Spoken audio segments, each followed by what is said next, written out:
আজ শ্রাবণ মাসের প্রথম সোমবার, আর আমি চান টান করে রেডি হয়ে গেছি জল ঢালতে যাব বলে। আর এই যে আমার ছোট্ট বাচ্চাটা, আমার ছেলে, সে ঘুমাচ্ছে এখন, তার জন্য আমি জলদি তাড়াতাড়ি রেডি হয়ে বলি জলটা ঢেলে আসি। আর আপনারা কালকে কমেন্টে বললেন যে দিদি তুমি ঠাকুরের উপরে বিশ্বাস করে দেখো, ঠাকুরের উপরে বিশ্বাস করো যে তোমার বাচ্চা ঠিক হয়ে যাবে। আর অনেকে বললেন যে ছোটো থেকে ডাক্তার দেখাওনি কেন। আমি বলতে চাই আমি ছোটোর থেকেই ডাক্তার দেখাচ্ছি আমার বাচ্চাকে।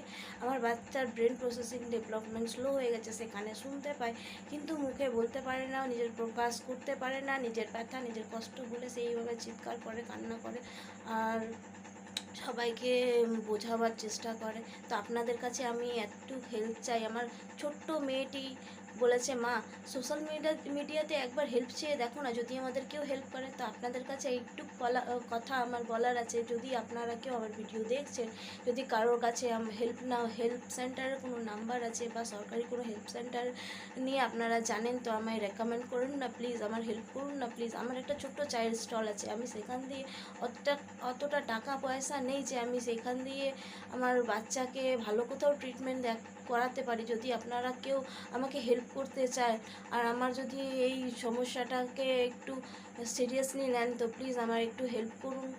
আর আমার আপনাদের হেল্পের খুব দরকার, প্লিজ আমার একটু হেল্প করুন, আপনাদের হেল্প চাই আমার।